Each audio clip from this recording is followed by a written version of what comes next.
नमस्कार, exam happy by Jharkhand channel में आपका स्वागत है। तो दोस्तों जुड़ चुका हूं मैं यहां पर आपके लिए जेटेट परीक्षा 2025-26 की तैयारी को लेकर के। तो आप सभी जेटेट का परीक्षा देने के लिए तैयार होंगे।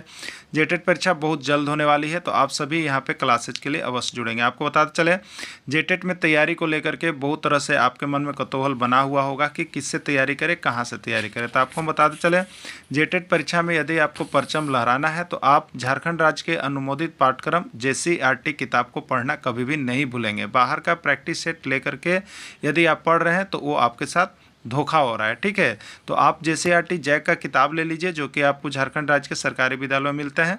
अगर आपको नहीं मिल पाता है तो हम देखिए यहाँ पे झारखंड राज्य के सरकारी विद्यालय से आपको हूबहू हैंड रिटेन नोट्स डेली बना करके, जो आपका न्यू सिलेबस आया है उसके आधार पर यहाँ पर सभी सब्जेक्ट का, चाहे आप 1 से 5 के शिक्षक हो, चाहे 6 से 8 का शिक्षक हो, सभी की तैयारी करवाते हैं। आप घर बैठे यहाँ पर क्षेत्रीय भाषा छोड़ करके सभी सब्जेक्ट का केवल 500 रुपये में तैयारी कर सकते हैं। जिसके लिए देखिए यहाँ पर आपको मोबाइल नंबर दिया गया है 9631054226 पर आप संपर्क करके यहाँ से सभी कोर्सेज परचेज भी कर सकते हैं, तैयारी भी कर सकते हैं। बहुत सारे कोर्सेज बन गए हैं, तो आप अवश्य संपर्क कर लेंगे। घर बैठे ही तैयारी यहाँ से हो जाएगी। चलिए देखते हैं आगे महत्व। आंतरिक ग्रह कौन है? आंतरिक ग्रह कौन है? बुध, शुक्र, पृथ्वी, सभी। देखिए, जो ग्रहों की श्रेणी होती है दूरी के अनुसार, तो उसमें हम लिखते क्या चीज़ है? देखिए, बुध लिखते हैं, फिर शुक्र लिखते हैं, फिर पृथ्वी लिखते हैं, फिर मंगल लिखते हैं, फिर बृहस्पति, फिर होता है शनि, यूरेनस और नेपच्यून, यही होता है ना। तो इसमें प्रथम 4 ग्रह बुध, शुक्र, पृथ्वी और मंगल, प्रथम 4 ग्रह ये देख रहे हैं ना आप। ये प्रथम 4 ग्रह को हम लोग आंतरिक ग्रह कहते हैं। प्रथम 4 ग्रह को आंतरिक ग्रह कहते हैं, और ये अंतिम 4 ग्रह को हम लोग वायु ग्रह कहते हैं। क्लियर? तो प्रथम 4 ग्रह में आपका कौन कौन आ गया? बुध, शुक्र, पृथ्वी, तीनों आ गया। इसका राइट आंसर सभी होगा। बिहार टेट 2017 का ये प्रश्न है, ठीक है। वाह्य ग्रह इसमें कौन है? बृहस्पति, शनि, यूरेनस, सभी, ठीक है। तो वाह्य ग्रह के अंतर्गत हम लोग जो है उसको छोड़ के बृहस्पति से स्टार्ट करते हैं। तो बृहस्पति भी है, शनि भी है, यूरेनस भी है, नेपच्यून भी है, यानी यहाँ डी सभी होगा। CG टेट 2018 का प्रश्न है। सौरमंडल का सबसे गर्म ग्रह कौन सा है? आपको बताना है सौरमंडल का सबसे गर्म ग्रह कौन है? शुक्र, शनि, यूरेनस या कोई नहीं? MP टेट 2016 का प्रश्न है। तो सौरमंडल का सबसे गर्म ग्रह जो होता है वो शुक्र को माना जाता है। साय का तारा किसको कहते हैं? बहुत इंपॉर्टेंट प्रश्न, बहुत बार आया हुआ है। शनि को, शुक्र को, पृथ्वी को, मंगल को, ठीक है। तो देखिए, ये साय का तारा शुक्र को कहा जाता है। शुक्र को विभिन्न से ग्रहों की उपाधि दी गई है। साय का तारा, भोर का तारा, सूर्योदय सूर्यास्त का तारा, पृथ्वी की भगनी, जुड़वा बहन, बहुत सा चीज़ कहा जाता है। इसलिए शुक्र को बहुत ज़्यादा उपाधि दिया गया। तो साय का तारा किसको कहा जाता है? शुक्र को कहा जाता है। थ्योरी क्लास की जो नोट्स है उसमें सारी चीज़ें बनी हुई है। आज आप ऑब्जेक्टिव देखेंगे कि कितना सही कर पाते हैं। तो वीडियो समाप्त होने के बाद आप लोग जरूर बताइए कि कितना आपका सही हो पाया है, ठीक है। भोर का तारा किसको कहते हैं? पृथ्वी, शनि, शुक्र या चंद्रमा, ठीक है। तो भोर का तारा भी हम लोग शुक्र को कहते हैं। ये उत्तराखंड टेट 2018 का पूछा गया प्रश्न है। पृथ्वी की जुड़वा बहन या भगिनी के नाम से किसको जानते हैं? बुध को, बृहस्पति को, शुक्र को या चंद्रमा को, ठीक है। तो पृथ्वी की जुड़वा बहन या भगिनी जो है शुक्र को जानते हैं। ये पंजाब टेट 2015 का पूछा गया प्रश्न है। कौन सा ऐसा ग्रह है जिसको सूर्योदय से पहले एवं सूर्यास्त के बाद देखा जाता है? बुध, बृहस्पति, मंगल या शुक्र, ठीक है। कौन सा ऐसा ग्रह है जिसको सूर्योदय से पहले एवं सूर्यास्त के बाद देखा जाता है? वो सारा चीज़ है शुक्र। तो देखिए, आपने यहाँ पे देखा शुक्र को बहुत सारे ग्रहों की उपाधि दी जा रही है, इसलिए आप शुक्र ग्रह को अच्छा से पढ़ के जाइएगा। यहाँ से एक प्रश्न आ सकता है आपका, ठीक है। किस ग्रह को लाल ग्रह कहते हैं? बुध को, शुक्र को, मंगल को, पृथ्वी को, मंगल को। झारखंड में ये प्रश्न तबाही मचा के रखा है, बहुत बार आया हुआ प्रश्न है। जेटेट का नहीं हम कहेंगे, लेकिन और सारे एग्जाम जो हो रहे हैं इसमें यहाँ से प्रश्न घूम घूम के निकल रहा है। इसलिए आप सभी किसी भी एग्जाम के लिए JCERT किताब 10 तक का देखना मत भूलिएगा। JSSC भी जो एग्ज़ाम ले रहा है वो जो है आपको JSSC भी जो एग्ज़ाम कंडक्ट करवा रहा है वो पूरा JCERT झारखंड राज्य का किताब भर भर के पूछ दे रहा है, ठीक है। और जो भी बाहर का लेकर के नोट्स या किताब पढ़ रहे हैं उनका तो पढ़ना भारी हो जा रहा है, नहीं हो पा रहा है। लेकिन जो किताब लेकर पढ़े बहुतों का अभी हो गया है, ठीक है। किस ग्रह के सबसे अधिक उपग्रह हैं? बुध है, शुक्र है, बृहस्पति है, पृथ्वी है। ये CG टेट 2023 का प्रश्न है। देखिए, एक चीज़ आपको बता देते हैं, इस प्रश्न में बहुत ज़्यादा कन्फ्यूजन है। पहला चीज़, ठीक है, यदि आप यहाँ पर ऑथेंटिक देखिएगा, किताब देखिएगा, तो किताब के अनुसार आपको बृहस्पति मिलेगा। ठीक है, किताब को जब भी आप देखिएगा तो आपको किताब चले जाइएगा, अभी का जो न्यू पैटर्न सरकारी विद्यालय में चल रहा है उसका क्लास 6 उठाइएगा और उसका पृथ्वी यानी भूगोल, जो सामाजिक विज्ञान में भूगोल, इतिहास और नागरिक अलग अलग है, भूगोल लीजिएगा तो उसका पहले पाठ में आप देख लीजिएगा, उसमें स्पष्ट रूप से लिखा गया है सबसे अधिक उपग्रहों वाला ग्रह जो है वो बृहस्पति है। तो हम उसी को लेकर के देखिए आपको बृहस्पति मार रहे हैं। लेकिन आप यदि गूगल में कहीं सर्च कीजिएगा तो आपको देखिए यहाँ शनि भी मिल सकता है। ठीक है, लेकिन हमने यहाँ पे इसलिए बृहस्पति को किया है कि आपको देखिए अगर प्रश्न आ जाता है आप शनि को मारते, कोई बृहस्पति को मारता है, तो आप यहाँ पर देखिए कंप्लेंट कर सकते हैं, क्योंकि आपके पास किताब है, उसका आपका 0 PDF मिल जाएगा, आप वहाँ से कंप्लेन कर सकते हैं। इसके लिए आप आश्वस्त रहिए। ठीक है, बाकी आपकी मर्जी। सौर मंडल का सबसे अधिक सुंदर और चमकीला ग्रह किसको माना जाता है? सौर मंडल का सबसे अधिक चमकीला और सुंदर ग्रह किसको माना जाता है? बुध को, शुक्र को, शनि को या पृथ्वी को। ठीक है, तो सौर मंडल का सबसे अधिक सुंदर और चमकीला ग्रह जो है वो शनि को माना जाता है। सूर्य से दूरी के अनुसार तीसरे स्थान पर कौन सा ग्रह आएगा? देखिए बहुत बार सूर्य से दूरी के अनुसार बना लीजिए, इसको नहीं बनाइएगा तो आपको बहुत दिक्कत होगा। रटने वाला चीज़ नहीं है, ये समझने वाला चीज़ है। ठीक है, तो इस सूर्य हो गया, सूर्य है दूरी के अनुसार। तो कैसे स्टार्ट होता है याद रखिएगा, पहला बुध होता है, दूसरा शुक्र होता है, तीसरा पृथ्वी होता है, चलिए चौथा मंगल होता है, फिर बृहस्पति होता है, फिर शनि होता है, एरुनस होता है और वो जो नेपच्यून होता है। ठीक है, तो सूर्य का सबसे अगर नज़दीक पूछेगा तो बुध, सूर्य से दूरी के अनुसार दूसरा ग्रह पूछेगा तो शुक्र, सूर्य से दूरी के अनुसार तीसरा ग्रह पूछेगा तो पृथ्वी, सूर्य से दूरी के अनुसार चौथा ग्रह पूछेगा तो मंगल, सूर्य से दूरी के अनुसार पांचवा ग्रह पूछेगा तो बृहस्पति, सूर्य से दूरी के अनुसार छठा ग्रह पूछेगा तो बुध, शुक्र, पृथ्वी, शनि, और छठा ग्रह पूछेगा तो यूरेनस और आठवां ग्रह पूछेगा तो वरुण। क्लियर? तो ये सीरीज जब आप बना लीजिएगा तो आपको ये रटना नहीं पड़ेगा दूसरा पर कौन आएगा, तीसरा पर कौन आएगा, चौथा पर कौन आएगा। ये 1 हुआ, ये 2 हुआ, ये 3 हुआ, सीधे लिख लीजिए। ये 4 है, ये 5 है, अगला 6 है, 8 ग्रह होता है ना। तो इसको आप जरूर याद कर लीजिएगा। ठीक है, यहाँ से एक प्रश्न आता है और रट के जाइएगा तो आप कंफ्यूज हो जाइएगा। सूर्य से दूरी के अनुसार पांचवां स्थान पर कौन सा ग्रह आएगा? पृथ्वी आएगा, मंगल आएगा, बृहस्पति आएगा, शनि आएगा। बताइए, ये रटने की चीज़ नहीं है। रटना क्या था? तो रटना एक सीरीज था आपको, जैसे सूर्य बना करके जो हम दिए दूरी के अनुसार। तो दूरी के अनुसार पहला क्या था? बुध था, फिर बुध के बाद शुक्र था, फिर पृथ्वी था, फिर मंगल है, फिर क्या है? शनि है, फिर यूरेनस है और फिर नेपच्यून है। ठीक है, तो पहला कौन हो गया? सबसे निकट बुध, दूसरा कौन हो गया? शुक्र, तीसरा कौन हो गया? पृथ्वी, चौथा कौन हो गया? मंगल, फिर क्या हो गया? मंगल, फिर बृहस्पति हो गया, ठीक है, फिर बृहस्पति हो गया, फिर शनि, यूरेनस और अरुण हो गया ना। तो इसको जरूर देख लीजिएगा, आपको सीरीज बना के अब पूछते जाएगा। तो पांचवा कौन हो जाएगा बताइए? बुध, शुक्र, पृथ्वी, मंगल, बृहस्पति। पांचवा कौन हो गया? बृहस्पति हो गया। बुध था, फिर शुक्र, फिर पृथ्वी, फिर मंगल, फिर बृहस्पति। तो पांचवा बृहस्पति है, सी आंसर होगा। सूर्य के दूरी के अनुसार चौथा ग्रह कौन है? तो चौथा कौन आएगा बताइए? पहला बुध है, दूसरा शुक्र है, तीसरा पृथ्वी है, चौथा मंगल है। मंगल होगा, सी आंसर है। रट लीजिए उसको। जीवन के लिए सभी अनुकूल परिस्थितियां कहाँ, किस ग्रह पर उपलब्ध है? बुध, शुक्र, पृथ्वी या सभी? हरियाणा टेट 2019 में पूछा गया प्रश्न है। तो जीवन के लिए सभी अनुकूल परिस्थितियां जो है आपका पृथ्वी पर उपलब्ध है। कहाँ है? पृथ्वी पर उपलब्ध है। अंतरिक्ष से देखने पर पृथ्वी किस रंग की दिखलाई पड़ती है? आपको बताना है। काला, पीला, नीला या हरा। यह पंजाब टेट 2016 का पूछा गया प्रश्न है। तो देखिए, जब भी हम अंतरिक्ष से पृथ्वी की ओर देखेंगे, पृथ्वी हो गया, ये अंतरिक्ष हो गया। ठीक है, तो पृथ्वी पर क्या है? ये 2/3 भाग जो है जल से भरा हुआ है। जल से भरा हुआ है। जल से भरा हुआ होने के कारण ये क्या दिखाई देगा? नीला दिखाई देगा। ठीक है, तो अंतरिक्ष से देखने पर पृथ्वी किस रंग की दिखाई पड़ती है? नीला रंग का दिखलाई पड़ता है। ठीक है, पृथ्वी का कितना सतह जल से ढका हुआ है? पृथ्वी का कितना सतह जल से ढका हुआ है? 1/3, 2/3, 3/5 या कोई नहीं। ठीक है, तो पृथ्वी के सतह का 2/3 भाग जल से ढका हुआ है। देखिए, यहाँ भी कंफ्यूजन भरा प्रश्न है। आपको जहाँ पर डाउट होता है हम सारा चीज़ आपको मेंशन कर दे रहे हैं। ठीक है, लेकिन ये जो प्रश्न है आपको इसी JCERT किताब में 2/3 सतह दिया हुआ है। आप किताब को जाके देख लीजिएगा। लेकिन कहीं कहीं आपको बहुत से लोग 3/4 भी बता रहे हैं। ठीक है, 3/4 भी बता रहे हैं। तो आपको ऑथेंटिक कौन होगा? JCERT किताब होगा। इसलिए दोनों में कन्फ्यूजन भरा है। लेकिन आपका किताब में जो JCERT का अभी न्यू लेटेस्ट वर्जन में दिया है उसमें 2/3 है। ठीक है, आप अपना जज कर लीजिएगा क्या लेके जाना है आपको।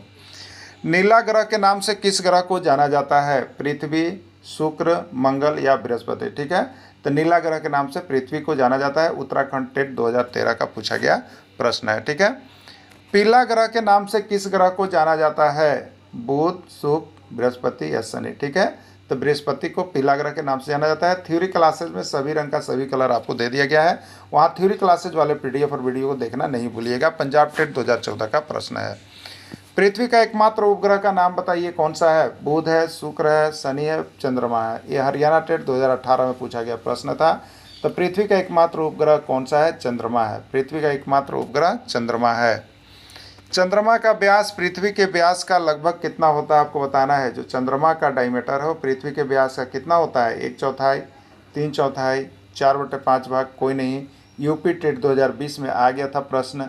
तो चंद्रमा का व्यास पृथ्वी के व्यास का लगभग 1/4 होता है। ठीक है, चलिए, सूर्य ग्रहण कब लगता है? जब चंद्रमा सूर्य और पृथ्वी के बीच होता है। चंद्रमा पृथ्वी और सूर्य के बीच होता है। सूर्य और पृथ्वी के बीच चंद्रमा होता है। सभी, ये CG टेट 2017 का प्रश्न है। छत्तीसगढ़ शिक्षक पात्रता परीक्षा 2017 में पूछा गया था। ठीक है, देखिए आपको थ्योरी क्लासेस में हमने बताया है कि सूर्य ग्रहण के लिए, सूर्य के लिए क्या होता है, तो सूर्य देखिए धीरे इस तरह का होते हैं, फिर ये होते होते क्या, ये पूरा बड़ा आकृति हमारे सामने आ जाता है ना। तो इसी तरह का एक पेड़ का नाम आता है। ठीक है, पेड़ का नाम आता है जो धीरे धीरे बढ़ते बढ़ते बहुत विशाल हो जाता है, उसका नाम याद रखिए। जो हम लोग अपने घरों में लगाते हैं, समी का पेड़। क्या होता है? समी का पेड़ लगाते हैं। ठीक है, तो समी का पेड़ जो होता है ये क्या होता है? सूर्य ग्रहण के लिए होता है समी का पेड़। क्लियर, सूर्य ग्रहण के लिए। तो इसमें देखिए इसी पर ऑप्शन देखना है आपको। तो इसमें 4 ऑप्शन होता है, रटना नहीं है, चारों ऑप्शन इसमें से आप ढूंढिएगा। ठीक है, पहला हो सकता है कि जब चंद्रमा किसके बीच आ रहा है, तो सूर्य और पृथ्वी के बीच। या दूसरी भाषा में कहें तो चंद्रमा किसके बीच आ रहा था? पृथ्वी और सूर्य के बीच। या तीसरा इसमें कमेंट करेंगे तो सूर्य और पृथ्वी के बीच चंद्रमा आता है, या पृथ्वी और सूर्य के बीच चंद्रमा आ जाता है। इतने ही चीज़ आप लिख सकते हैं। इसी से आपको जो है कि स्थेतिस बनाना है, सिर्फ समी का पेड़ से। किससे बनाना है? समी का पेड़ से। और इसी पर ऑप्शन आपको ढूंढना है, क्योंकि ऑप्शन 4 गो में से कोई भी कहीं भी कभी भी डाल देता है। बात समझ गया ना, तो उसको आप लोग देख लीजिएगा। तो यहाँ पर दे रहा है कि जब चंद्रमा सूर्य और पृथ्वी के बीच आ जाता है, तो ये चंद्रमा है किसके बीच आ रहा है? सूर्य और पृथ्वी के बीच आ रहा है। ठीक है, तो जब चंद्रमा सूर्य और पृथ्वी के बीच आ जाता है तो ये बिल्कुल सही हो जाता है। ठीक है, तो ये भी सही है, ये भी सही है, ये भी सही है, नहीं, राइट आंसर इसका D सभी होगा। CG टेट 2017 का प्रश्न है, आप सभी अवश्य देख लीजिएगा। ठीक है, चंद्र ग्रहण कब लगता है, आपसे पूछा जा रहा है। चंद्र ग्रहण कब लगता है? पृथ्वी सूर्य और चंद्रमा के बीच होता है। पृथ्वी चंद्रमा और सूर्य के बीच होता है। सूर्य और चंद्रमा के बीच पृथ्वी आ जाती है। उपयोग सभी। ठीक है, तो देखिए ये यूपी टेट 2018 और रेलवे में देखिएगा, चाहे SSC में या JSSC में, तो भर भर के पूछा है। ठीक है, बहुत कंफ्यूज होता है लोग, लेकिन याद रखिएगा चंद्र ग्रहण के लिए आपको देखिए चंद्रमा किस आकार का होता है? अर्धाकार का होता है ना, जिस समय हम लोग इसको क्या कहते हैं? अमावस्या कहते होता है। तो ये अर्धाकार किस आकार का दिखता है? तो आप देखिए एक सब्जी होता है जिसको हम लोग कहते हैं सेम का सब्जी, सेम कहते हैं ना। तो इस सेमुआ को याद कर लीजिएगा, सेम। तो सेम कैसे लिखेंगे यहाँ पर? तो SEM लिखेंगे, SEM लिखेंगे। ठीक है, तो S का मतलब सन, सूर्य होता है। E का मतलब अर्थ, पृथ्वी होता है। M का मतलब मून, चंद्रमा होता है। ठीक है, तो क्या होता है जब पृथ्वी जो है सूर्य और चंद्रमा के बीच आ जाता है? ठीक है, या कहेंगे पृथ्वी जो है चंद्रमा और सूर्य के बीच। देखिए घूम रहा है कैसे, और कह सकते हैं कि सूर्य और चंद्रमा के बीच पृथ्वी आ जाता है, या पृथ्वी और चंद्रमा और सूर्य के बीच पृथ्वी आ जाता है, यही ना है। तो इस तरह से चारों ऑप्शन में से आप यहाँ देखिएगा तो आपको दिया है कि पृथ्वी जो है सूर्य और चंद्रमा के बीच होता है, ये सही है। पृथ्वी चंद्रमा और सूर्य के बीच होता है, ये भी सही है। सूर्य और चंद्रमा के बीच पृथ्वी, ये भी सही है। यानी उपयोग सभी है, यूपी टेट 2018। आप सेम पर जाकर के चारों ऑप्शन को बैठाने सीख जाइएगा। ठीक है, वहाँ से ऑप्शन ढूंढिएगा कि कौन सा ऑप्शन चारों में इसमें दिया हुआ है। सूर्य के प्रकाश को पृथ्वी तक पहुँचने में कितना समय लगता है? पंजाब टेट 2016 का प्रश्न है। 7 मिनट, 8 मिनट, 9 मिनट या सभी। ठीक है, तो सूर्य के प्रकाश को पृथ्वी तक पहुंचने में 8 मिनट का समय लगता है। बहुत बार प्रश्न आया, बहुत ही MBVI प्रश्न है पे। ठीक है, प्रकाश की गति कितनी है? प्रकाश की गति कितनी है आपको बताना है। 3 लाख किलोमीटर पर सेकेंड। कितनी है? 3 लाख किलोमीटर पर सेकेंड। और उसके बाद है 3 × 10⁵ किलोमीटर पर सेकेंड, 3 × 10⁸ मीटर पर सेकेंड, या सभी। ठीक है, तो देखिए प्रकाश की गति के लिए देखिए कभी कुछ भी दे सकता है, इसको रटना नहीं है, आपको याद रखना है कि प्रकाश की जो गति होती है वो 3 और 5 माने 3 लाख किलोमीटर प्रति सेकेंड भी होगा। ठीक है, ये भी सही है। अब इसी को हम अगर यहाँ पर डायमेंशन में बदलेंगे तो 3 गुने 10 का कितना पावर होगा, 2 और 3 5, तो 10 का पावर 5 और 1 किलोमीटर प्रति सेकेंड। उसी को दूसरा में लिखे तो ये भी सही होगा। उसी को तीसरा, अभी किलोमीटर में था, कभी कभी मीटर में देता है। ठीक है, तो देखिए 3 गुने 10 का पावर 5, ये किस में था, किलोमीटर में। अब 1 किलोमीटर में कितना होता है बताइएगा, 1000 मीटर होता है ना, तो 1000 और लिखेंगे। 1000 जब लिखेंगे तब किलोमीटर नहीं, अब मीटर पर सेकंड लिखाएगा। तो इसी को देखेंगे तो कैसे लिख सकते हैं, तो 3 गुने 10 का पावर 8 मीटर पर सेकंड। तो देखिए यहाँ पे सब कुछ आप समझ के जाइए। ये 3 लाख भी सही है, 3 गुने 10 का 5 पावर किलोमीटर प्रति सेकंड भी सही है, और 3 गुने 10 का पावर 8 मीटर प्रति सेकंड भी सही होगा। और कोई 3 पर 5 को जीरो दे देगा तो वो भी सही होगा, याद रखिएगा, लेकिन ये मीटर पर सेकंड में होगा। क्लियर। तो ये चारों ऑप्शन में से कोई भी ऑप्शन आपको मिले सही होगा। देखिए बहुत जगह पूछा गया है, CG TET 2018, Punjab TET 2015, UP TET 2013 में पूछा गया है। ठीक है, चंद्रमा के प्रकाश को पृथ्वी तक पहुंचने में कितना समय लगता है, 1 मिनट, 1.3 सेकेंड, 2 मिनट, 4 मिनट। ठीक है, तो चंद्रमा के प्रकाश को पृथ्वी तक पहुंचने में 1 मिनट 3 सेकेंड का समय लगता है। 1 मिनट 3 सेकेंड का समय लगता है। ये उत्तराखंड टेट 2016 का पूछा गया प्रश्न है। मंगल और बृहस्पति ग्रह की कक्षाओं के बीच चक्कर लगाने वाले ग्रह को क्या कहते हैं, मंगल ग्रह, बृहस्पति ग्रह, क्षुद्र ग्रह या पृथ्वी ग्रह। ठीक है, ये बिहार टेट 2021 का प्रश्न है। ठीक है, तो मंगल और बृहस्पति ग्रह के कक्षाओं के बीच चक्कर लगाने वाले ग्रह को हम लोग क्या कहते हैं, क्षुद्र ग्रह के नाम से जानते हैं। इसको क्षुद्र ग्रह के नाम से याद रखिएगा। ठीक है, बौना ग्रह के नाम से किस ग्रह को जानते हैं, बुध, शुक्र, पृथ्वी या प्लेटो। तो ठीक है, बौना ग्रह के नाम से हम लोग किसको जानते हैं, प्लूटो को। पंजाब टेट 2012 में पूछा गया था। वायुमंडल में क्षण प्रति क्षण बदलने वाली स्थिति को क्या कहते हैं, मौसम, जलवायु, तापांतर, कोई नहीं। यूपी टेट 2015 में पूछा गया प्रश्न है। ठीक है, तो देखिए वायुमंडल में क्षण प्रति क्षण जो मौसम बदलती है स्थितियां, उसको हम लोग मौसम कहते हैं। आप देखते होंगे अभी 2 मिनट में वर्षा होने लगी, फिर मौसम साफ हो गया, फिर आंधी तूफान आ गया। ये सब क्या चीज़ है, क्षण प्रति क्षण या दिन प्रतिदिन जो है वायुमंडल में परिवर्तन होता है। तो यही परिवर्तन को हम लोग मौसम कहते हैं। ठीक है, अगला प्रश्न है, मौसम के अध्ययन को क्या कहा जाता है, मौसम के अध्ययन को क्या कहा जाता है, हाइग्रोमीटर, मेट्रोलॉजी, क्लाइमेटोलॉजी या कोई नहीं। ठीक है, सीजी टेट 2014 का प्रश्न है। तो मौसम के अध्ययन को हम लोग क्या कहते हैं, तो मौसम के अध्ययन को मेट्रोलॉजी के नाम से हम लोग जानते हैं। अगला प्रश्न होगा, एक निश्चित समय या लंबे समय के बाद जो मौसम में परिवर्तन होता है उससे क्या कहते हैं, पंजाब टेट 2018 का प्रश्न है। मौसम, तापमान, जलवायु या कोई नहीं। ठीक है, तो देखिए एक निश्चित समय या एक लंबे समय के बाद जो मौसम में परिवर्तन होता है उसको हम लोग क्या कहते हैं, जलवायु कहते हैं। ठीक है, जैसे भारत में देखिएगा तो यहाँ पर 4 महीना के अंतराल पर मौसम में परिवर्तन होता है, जिसके कारण जलवायु कहते हैं। तो कभी ठंडा का असर होता है, कभी गर्मी का, कभी बरसात का। तो ये एक निश्चित समय के बाद परिवर्तन देखने को मिलता है, लंबे समय के बाद देखने को परिवर्तन मिलता है, इसलिए इसको हम लोग क्या कहते हैं, जलवायु कहते हैं। ठीक है, जलवायु प्रभावित करती है, जलवायु से क्या क्या चीज़ प्रभावित होता है आपको बताना है। छत्तीसगढ़ टेट 2016 में पूछा गया प्रश्न है।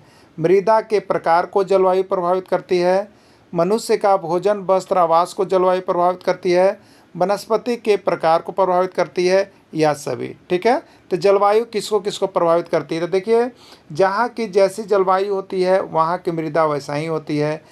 जलवायु के अनुसार मनुष्य को भोजन, वस्त्र और आवास बदलना पड़ता है। वनस्पतियाँ भी अलग अलग प्रकार की हो जाती है जलवायु के अनुसार, यानी राइट आंसर इसका सभी होगा। तापमान के वितरण को कौन प्रभावित करता है, तापमान का वितरण मतलब तापमान सभी जगहों पर अलग अलग होता है, इसको कौन प्रभावित करता है, चालन, मौसम, जलवायु, आतपन। ठीक है, तो तापमान के वितरण को आतपन प्रभावित करता है, या कहीं कहीं पर देखिएगा आपतन लिखा हुआ है, लेकिन सबसे ज़्यादा आतपन प्रभावित करता है। ठीक है, तापमान की माप की जाती है, तापमान की माप की जाती है किस में, ठीक है, बैरोमीटर से, हाइग्रोमीटर से, पवन वेग मापी से या थर्मामीटर से। CG TET 2013, Uttarakhand TET 2016। ठीक है, तो तापमान किससे मापा जाता है, तो तापमान थर्मामीटर से मापा जाता है। राइट आंसर इसका डी हो जाएगा। शहर के तापमान को कौन प्रभावित करता है? जो हमारा शहर है उसके तापमान को कौन प्रभावित करता है? ये हरियाणा टेट 2022 का पूछा गया प्रश्न है। शहर के कल कारखाने, बहुत अधिक मात्रा में मोटर गाड़ियाँ, बहुत अधिक जनसंख्या का होना या उपयुक्त सभी। ठीक है, तो शहर के तापमान को कौन प्रभावित करता है? शहर के कल कारखाने तापमान को प्रभावित करते हैं। बहुत अधिक मात्रा में मोटर गाड़ियां शहर में चलती है, वो भी तापमान को बढ़ाते हैं। बहुत अधिक जनसंख्या का होना, तो शहर की जनसंख्या बहुत अधिक होती है, ये सभी तापमान को प्रभावित करने वाले हैं, इसलिए इसका राइट आंसर उपयुक्त सभी हो जाएगा। ठीक है, समुद्र के जल स्तर में वृद्धि होती है। समुद्र के जल स्तर में वृद्धि होती है, ये छत्तीसगढ़ टेट 2021 का प्रश्न है। शहर का तापमान बढ़ने से, बहुत अधिक वर्षा होने से, ठंडे प्रदेशों की जमी हुई बर्फ़ के पिघलने से, कोई नहीं। ठीक है, समुद्र के जल स्तर में वृद्धि कैसे होता है? तो शहर का तापमान बढ़ने से वृद्धि नहीं होता है, बहुत अधिक वर्षा होने से वृद्धि नहीं होता है। इसका मुख्य कारण होता है कि जो हमारे ठंडे प्रदेश हैं जहाँ पर ग्लेशियर जमता है, उसके वहाँ गर्म होने से और बर्फ़ जब पिघलती है तो जो समुद्र का जल स्तर में बढ़ोतरी होता है। ये आपका आंसर सी सही होगा। तापमान मापने की मानक इकाई है। तापमान मापने का मानक इकाई कौन है? फ़ारेनहाइट, डिग्री सेल्सियस, केल्विन या कोई नहीं। ये पंजाब टेट 2014 का आया हुआ प्रश्न है। ठीक है, तो तापमान मापने की इकाई कौन सा है? तो डिग्री सेल्सियस है। डिग्री सेल्सियस तापमान का स्टैंडर्ड यूनिट है।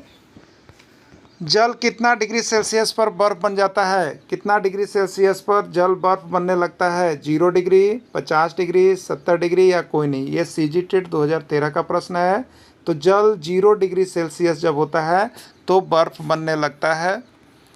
जल कितना डिग्री सेल्सियस पर उबल जाता है? जल कितना डिग्री सेल्सियस पर उबल जाता है आपको बताना है। 0 डिग्री, 100 डिग्री, 150 डिग्री, 1000। ये यूपी टेट उत्तर प्रदेश शिक्षक पात्रता परीक्षा 2018 का प्रश्न है। तो जल जो है 100 डिग्री सेल्सियस पर उबल जाता है।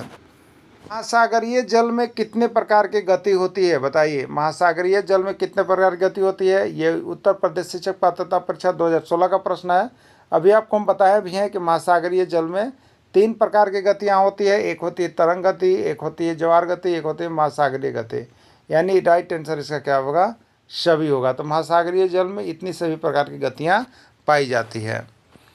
सुनामी के बारे में क्या सत्य है? क्वेश्चन नंबर 17 है, सुनामी के बारे में क्या सत्य है आपको बताना है। उत्तराखंड टेट 2016 का प्रश्न है। सुनामी के बारे में क्या सत्य है? अधिक ऊंचाई तक ज्वारीय तरंग उठने के कारण सुनामी उत्पन्न होता है। बिल्कुल सही है। दिसंबर 2004 ईस्वी में हिंद महासागर में अब तक का सबसे विशाल सुनामी आया था। ये भी सही है। जो बच गया तो बहुत लोगों के जान माल के क्षति हुई थी। सुनामी के कारण आंध्र प्रदेश, तमिलनाडु, केरल, अंडमान एवं निकोबार द्वीप समूह सबसे अधिक प्रभावित हुए। सुनामी के कारण सबसे अधिक प्रभाव कहाँ पर पड़ा था? तो आंध्र प्रदेश में, फिर तमिलनाडु में, फिर केरल में, फिर अंडमान एवं निकोबार द्वीप समूह में सबसे अधिक प्रभावित हुआ था। ठीक है, राइट आंसर इसका डी होगा, सभी होगा।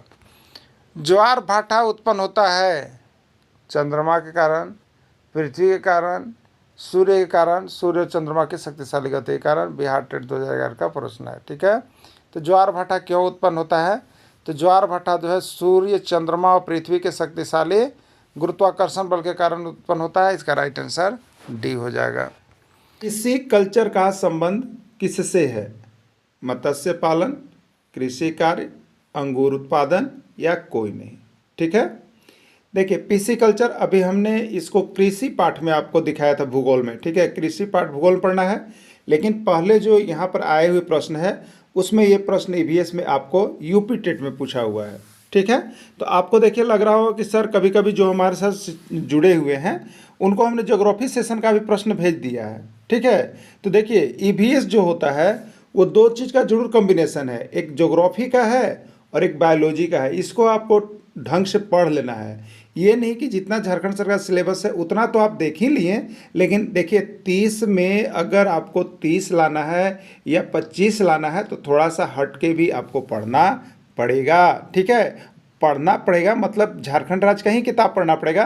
वो ज्योग्राफी और बायोलॉजी सेशन को आपको देखना होगा, जो कि हम आपको भेज देते हैं, ठीक है। तो आप सभी उसको भी अवश्य देख लीजिएगा। तो मत्स्य पालन का संबंध किससे है? तो ये मत्स्य पालन का संबंध पिसीकल्चर से है। कृषि कार्य का संबंध किससे है?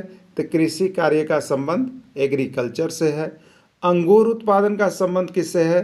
तो अंगूर उत्पादन का संबंध विटी कल्चर से है, ठीक है। ये कल्चर वाले सारे चीज़ों का नोट्स हम आपको दे दिए हैं, आप जरूर दे दीजिएगा। जो नए शिक्षक जिनको अभी मिल रहा होगा वो यहाँ से जरूर जुड़ जाइए, और 150 रुपया में आप ईवीएस का तैयारी कर लीजिए, केवल ईवीएस के लिए, और वहाँ पर 30 में से आपको 28 अंक अवश्य आएगा, ठीक है। चलिए अगला प्रश्न है भारत में चाय का सबसे अधिक उत्पादन किस राज्य में होता है? भारत में चाय का सबसे अधिक उत्पादन किस राज्य में होता है, ठीक है। तो चाय का सबसे अधिक उत्पादन तो यह चीन हो गया, ठीक है। उसके बाद कौन है? भारत है। लेकिन भारत में अब कौन सा राज्य सबसे अधिक करता है? तो वो असम राज्य है, ठीक है। भारत में अगर चाय का सबसे अधिक उत्पादन कोई राज्य करता है तो वो असम है, ठीक है। तो असम में चाय का उत्पादन सबसे अधिक होता है, इसीलिए आप देखिएगा चाय पत्ती जो हम लोग लेते हैं तो उसमें लिखा होता है असम की खुली और ताज़ा चाय, यही रीजन है, ठीक है। अब पश्चिम बंगाल किसके लिए? तो ये सबसे अधिक चावल के लिए प्रसिद्ध है। बायोगैस में मुख्यतः कौन सा गैस पाया जाता है? अभी तक का रिकॉर्ड तोड़ क्वेश्चन, ईवीएस का रिकॉर्ड तोड़ प्रश्न पूछा गया है, ठीक है। यहाँ से प्रश्न एक रहता ही है। तो बायोगैस में मुख्यतः कौन सा गैस पाया जाता है? मीथेन, इथेन, प्रोपेन, ब्यूटेन, ठीक है। तो देखिए हमारा जो बायोगैस बनता है उसमें जो भरा हुआ रहता है वो मीथेन गैस होता है, ठीक है। तो मीथेन याद रखिएगा। मीथेन का सूत्र भी याद रखिएगा, रासायनिक सूत्र। कभी कभी मीथेन नाम न दे करके सूत्र भी दे दिया होता है। तो मीथेन का रासायनिक सूत्र होता है CH4। क्या याद रखेंगे? CH4 ये मीथेन का रासायनिक सूत्र है। तो या तो आपको लिखा हुआ मीथेन दे देगा तो सही है, या नहीं तो CH4 भी लिख सकता है, इसको आप लोग देख लीजिएगा, ठीक है। तो बायोगैस में कौन सा गैस भरा हुआ रहता है? मीथेन भरा हुआ रहता है। काला सोना किसको कहते हैं? बताइए। यही 2016 में जेटेट में पूछ दिया था। कहाँ से था? तो लोगों ने यहाँ पे सब कोई कोयला मार के आ गया, ठीक है। लेकिन ये आपको देखिएगा ज्योग्राफी के किताब में ही दिया हुआ है ना। और अभी जैक ने 2 आकलन परीक्षा ली, आप देखिएगा तो हूबहू किताब से छाप दिया प्रश्न। लेकिन लोग कहाँ से, बहुत बाहर बाहर का क्लास देख रहे थे और अधिकतर का रिजल्ट खराब हुआ था। लेकिन जो JCERT जैक का किताब पढ़ के गए थे उनका अधिकतर का रिजल्ट कंप्लीट हुआ है, ठीक है। तो आप यहाँ पे किताब का पूरा प्रश्न जो बन रहा है उसको हैंड रिटेन नोट्स को PDF लेकर के पढ़िए। सिर्फ 500 रुपये में ही आपकी तैयारी हो रही है, ठीक है। काला सोना किसको कहते हैं? कोयला को, पेट्रोलियम को, यूरेनियम को, या कोई नहीं, ठीक है। तो काला सोना के नाम से जिसको जाना जाता है वो है आपका पेट्रोलियम, और काला हीरा के नाम से जिसको जाना जाता है, देखिए काला हीरा तो कोयला मारिएगा, याद रखिएगा। सोना और हीरा में अंतर है, नहीं तो हीरा वाला मत मार के आइएगा। काला सोना अगर कहे तो पेट्रोलियम को मारिए, और काला हीरा अगर कहे तो कोयला को मारिएगा। क्लियर? चलिए, इनमें कौन प्राकृतिक संसाधन है? इसमें कौन प्राकृतिक संसाधन है? सूर्य, नदी, वन या सभी, ठीक है। तो संसाधन अभी भी आपको पढ़ने हैं। तो इसमें कौन प्राकृतिक संसाधन है? तो प्रकृति के द्वारा जो चीज़ें हमें प्राप्त है, प्रकृति के द्वारा, उसमें हमारा कोई अधिकार नहीं होता है। उसको न हम नया सिरे से बनाते हैं न निर्माण करते हैं। अगर मानव द्वारा बनाया जाएगा तो उस संसाधन का नाम हो जाएगा कृत्रिम संसाधन, मानव द्वारा अगर कुछ बनाया जाता है, ठीक है। लेकिन प्रकृति खुद मनुष्य की आवश्यकताओं के पूर्ति के लिए जो चीज़ दी है वो प्राकृतिक संसाधन है। तो प्राकृतिक संसाधन में सूर्य भी चलाएगा, नदी भी चलाएगा, वन भी चलाएगा, यानी इसका राइट आंसर सभी होगा। इसमें कौन अजैव संसाधन का उदाहरण है? ठीक है, इसमें कौन अजैव संसाधन का उदाहरण है? जो अभी न्यू सिलेबस है उसमें भी हमने आपको बताया है, और देखिए वहाँ से भी प्रश्न आया हुआ है, ठीक है। इसमें कौन अजैव संसाधन का उदाहरण है? देखिए 2 प्रकार का जो संसाधन हम लोग देखते हैं, एक जैव संसाधन, ठीक है, एक जैव संसाधन, और एक होता है अजैव संसाधन, ठीक है। बायोटिक और नॉन बायोटिक हो गया। देखिए अब जैव संसाधन में क्या हो गया, तो जिसमें जीव हो, जिसमें जीव हो वो जैव संसाधन है, ठीक है। जैसे मानव, मानव में जीव है, जैव संसाधन है, ठीक है। जीव जंतु जो जीवित है वो जैव संसाधन है। हरे पौधे जैव संसाधन है, इसमें जीव है, ठीक है। लेकिन वैसे चीज जैसे पत्थर हो गया, गिलास हो गया, कपड़ा हो गया, ये सब में क्या है, जीव नहीं है। संसाधन जरूर है क्योंकि हमारी आवश्यकता की पूर्ति कर रहा है, लेकिन जीव नहीं है। तो जिसमें जीव होगा जैव संसाधन, और जिसमें जीव नहीं होगा अजैव संसाधन कहलाता है। तो देखिए यहाँ पे चट्टान, पहला ऑप्शन है चट्टान, चट्टान में जीव नहीं होता है इसलिए यह अजैव संसाधन है। पौधा, हरे पौधे में जीव होते हैं इसलिए ये जैव संसाधन का स्रोत है। जंतु, इसमें जीव होते हैं, जैव संसाधन है। और मानव, इसमें जीव होते हैं, जैव संसाधन। पूछा था अजैव संसाधन कौन है, तो राइट आंसर ए हो जाएगा। प्रधानमंत्री कौशल विकास योजना का शुभारंभ कब किया गया, ठीक है, 2013 ईस्वी, 2016 ईस्वी, 2014 ईस्वी या 2019 ईस्वी, ठीक है। तो प्रधानमंत्री कौशल विकास योजना का शुभारंभ जो है आपको यहाँ पे 2016 ईस्वी में किया गया है। नहीं तो आप देख करके और कमेंट करके हमें अवश्य बताएंगे कि इसका कब किया गया है। थार मरुस्थल कहाँ स्थित है, थार मरुस्थल कहाँ स्थित है, गुजरात, उत्तर प्रदेश, मंगोलिया या राजस्थान, ठीक है। तो थार मरुस्थल जो है आपका कहाँ स्थित है, राजस्थान में स्थित है। थार मरुस्थल कहाँ स्थित है, तो राजस्थान में आपका स्थित है थार मरुस्थल, ठीक है। तो थार मरुस्थल कहाँ स्थित है, आपके राजस्थान में स्थित है थार मरुस्थल। चलिए अगला देखिएगा, यहाँ पे अगला प्रश्न है, भूकंप की तीव्रता की माप किस पैमाने पर की जाती है, ठीक है। भूकंप की तीव्रता की माप किस पैमाने पर की जाती है, रिएक्टर पैमाना, सेल्सियस पैमाना, केल्विन पैमाना या आपका कोई नहीं, ठीक है। तो भूकंप की तीव्रता की माप किस में की जाती है, तो भूकंप की तीव्रता की जो माप है वो आपका यहाँ पर किस पे किया जाता है, तो रिएक्टर पैमाना पर। भूकंप की तीव्रता की माप किस पर की जाती है, रिएक्टर पैमाने पर। यानी बताया जाता है कि भूकंप की जो तीव्रता है उसकी इतनी है, ठीक है। भूकंप की तीव्रता की माप रिएक्टर पैमाने पर किया जाता है। चलिए अगला देखिएगा, ओजोन गैस का अणुसूत्र है, ओजोन गैस का अणुसूत्र। देखिए ये जो प्रश्न आप देख रहे हैं ओजोन गैस, ये बहुत बार आया हुआ है, ठीक है। तो ओजोन गैस का अणुसूत्र O तो हो गया ऑक्सीजन का, O2 हो गया ऑक्साइड का, और O3 हो गया ओजोन का, ठीक है। तो ओजोन का रासायनिक सूत्र क्या होता है, O3। और ये ओजोन परत कहाँ पाई जाती है, समताप मंडल में, ठीक है। ये क्या करती है, तो सूर्य से आने वाली हानिकारक पराबैंगनी किरण को धरती पर बचाती है। अगर यहाँ पे जो होता है कि ओजोन परत कम हो जाए तो सूर्य पर क्या होगा, धरती पर, तो धरती पर, पृथ्वी पर क्या होगा आपका, तो यहाँ पर जो है तापमान बढ़ जाएगा, ठीक है। तो ओजोन गैस का मुख्य काम यही रहता है। इसमें खरीफ फसल कौन है, इसमें खरीफ फसल कौन है, चना, सरसों, मटर, धान, ठीक है। देखिए आपको जो है यहाँ पे ईवीएस के अंतर्गत 3 गो चीज़ जरूर देख लेना है। क्या देखना है आपको खरीफ फसल, रबी फसल और जायद फसल, ये तीनों को पढ़ लेना। यहाँ से एक प्रश्न आपका रहता है, ठीक है। तो खरीफ फसल कौन है, रबी फसल कौन है, जायद फसल कौन है। देखिए तो खरीफ फसल जो आपको यहाँ पर क्या होता है, वर्षा ऋतु में बोई जाती है, वर्षा ऋतु में बोई जाती है, वो होता है खरीफ फसल, ठीक है। और जो ठंडा में बोया जाता है वो होता है रबी फसल, और जो गर्मी में बोया जाता है वो होता है आपका जायद फसल, होता है ना। तो देखिए अब क्या होता है, तो खरीफ फसल में जस होता है, खरीफ फसल में क्या होता है, जस होता है, मतलब जून जुलाई में बोया जाता है और सितंबर अक्टूबर में काट लिया जाता है खरीफ फसल, ठीक है। तो खरीफ फसल में क्या होता है, तो खरीफ फसल में यहाँ पर जो होता है आपको बरसात के दिनों में जो बोया जाता है, तो बरसात के दिनों में यहाँ पे क्या क्या होता है, तो इसका एक ट्रिक है, याद रखिएगा, ध और बासमतिया के, ध और बागमती के 3 मूंगफली खा।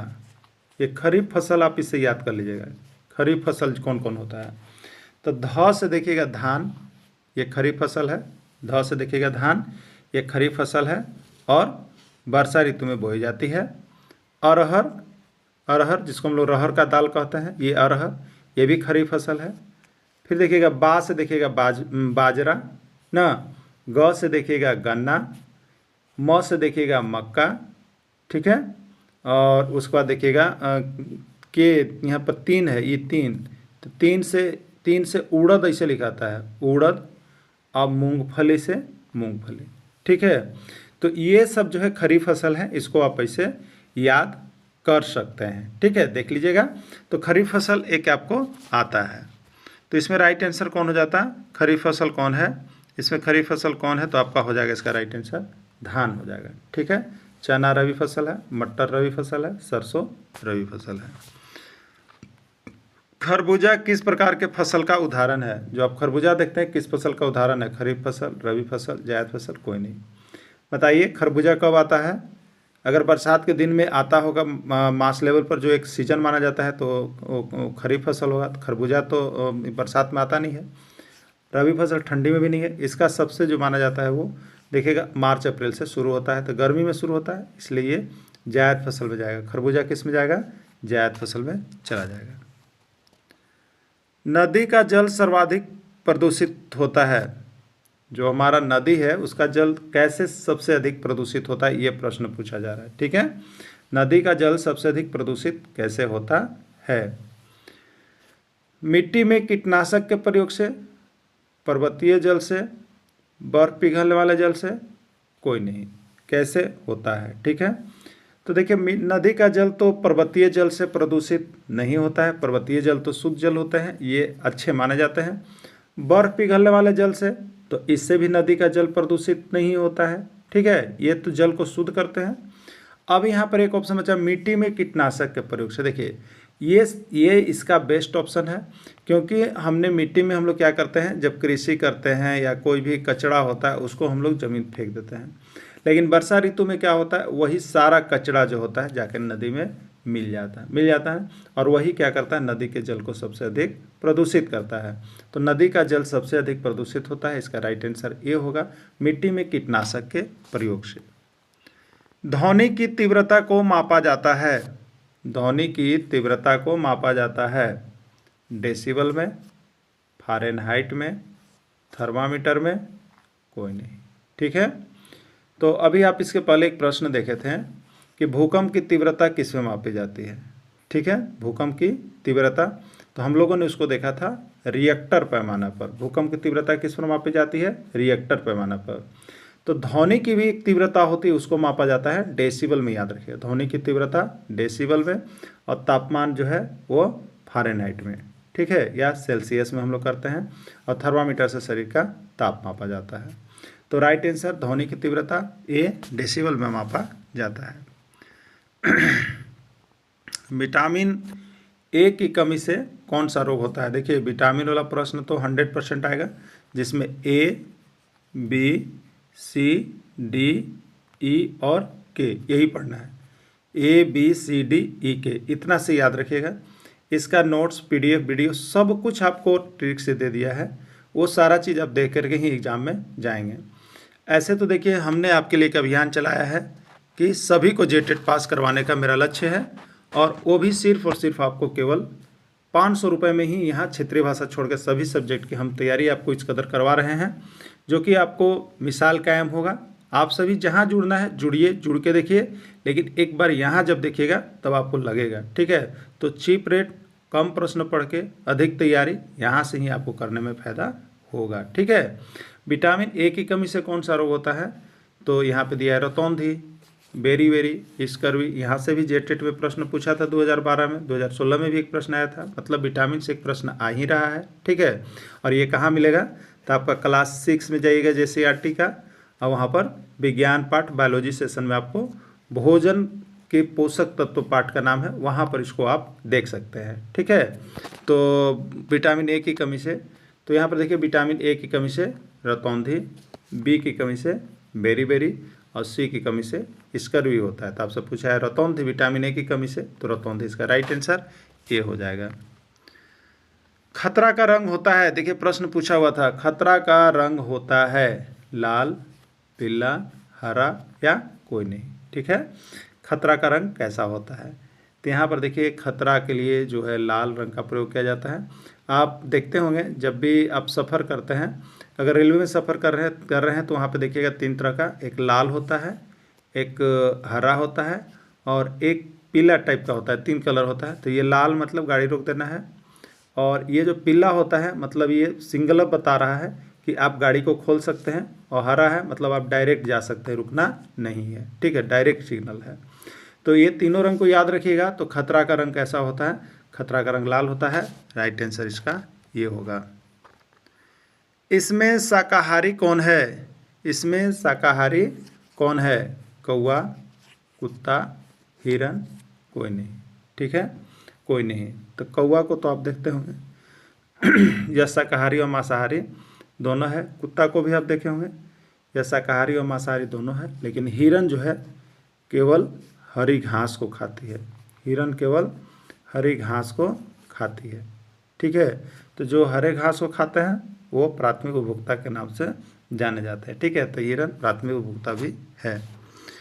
रेड डाटा पुस्तक क्या है? देखिए ये प्रश्न आपको झारखंड के एग्जाम जेटेट में आया हुआ था। रेड डाटा पुस्तक याद रखिएगा, ठीक है। विलुप्त प्राणियों का संग्रह का पुस्तक, हिरन की संख्या पता करने का पुस्तक, बाघों की संख्या का संग्रह, कोई नहीं, ठीक है। रेड डाटा पुस्तक क्या है आपको बताना है, ठीक है। देखिए रेड डाटा पुस्तक में यहाँ पर जो है जो प्राणियाँ विलुप्त होती जा रही है, जो प्राणी विलुप्त होते जा रही है उनके संग्रह का एक पुस्तक है। विलुप्त प्राणियों के संग्रह का पुस्तक है रेड डाटा पुस्तक, ठीक है। तो विलुप्त प्राणियों के संग्रह का जो पुस्तक है वही रेड डाटा पुस्तक है। वायुमंडल में नाइट्रोजन गैस कितना प्रतिशत है? वायुमंडल में नाइट्रोजन गैस कितना प्रतिशत है आपको बताना है, ठीक है। तो देखिए हमारे वायुमंडल में जो है, वायुमंडल क्या है बताइए? तो वायुमंडल गैसों का मिश्रण है। ये हम लोगों ने वायुमंडल को पढ़ा है। वायुमंडल पाठ अभी जेटेट न्यूज़ सिलेबस में आपको दिया भी गया है। तो वायुमंडल क्या है? गैसों का मिश्रण है। व्याप्त गैसों का, विभिन्न गैसें उसमें मिली हुई रहती है, ठीक है। तो इसका चार्ट से हमने आपको बताया है, उसमें जो आप यहाँ पे जो जुड़े लोग हैं उनको पूरा PDF वायुमंडल का पार्ट कंप्लीट करवा दिया गया है। तो वहाँ से तो प्रश्न रहेगा ही, 2 प्रश्न 3 प्रश्न, तो वह आप सभी को देख लीजिएगा। जो नहीं जुड़े हैं वो जुड़िएगा, ठीक है। तो देखिए वायुमंडल का जब गैसों का हम एक चार्ट बनाते हैं ना, तो इस तरह से आप देखिएगा होता है। ये नाइट्रोजन का हो जाता है, सबसे अधिक कौन सा चीज़ है? नाइट्रोजन ना। और फिर देखिएगा इतना भाग जो होगा ये ऑक्सीजन, O लिख रहा है ऑक्सीजन। तो नाइट्रोजन जो है आपका है 78%। नाइट्रोजन कितना है? 78%, ठीक है। और ऑक्सीजन कितना है? 21%। तो 78 और 21 कितना हो गया बताइए? 99 हो गया, बच्चा 1%। तो 1% में अन्य सभी गैसें आती है, ठीक है। तो ये भी पूछता है कि वायुमंडल में नाइट्रोजन गैस का प्रतिशत पूछ दिया, ठीक है, प्रतिशत पूछ दिया। अब आपसे पूछ देगा कि वायुमंडल में कौन सी गैस सर्वाधिक मात्रा में पाई जाती है, तो भी नाइट्रोजन हो गया। अब वायुमंडल में प्रथम स्थान पर कौन सा गैस है, तो वो भी नाइट्रोजन हो गया। तो ये सारा प्रश्न इस तरह से आपको ये जो गैस का प्रतिशत है यहाँ से रहता ही है, ठीक है। 100% आपको रहेगा भी। तो अब देखिए यहाँ पे गैसों का प्रतिशत जो है हमको देख लेना है, क्लियर। तो वायुमंडल में नाइट्रोजन गैस कितना प्रतिशत है? तो 78% है, ठीक है, 78% है।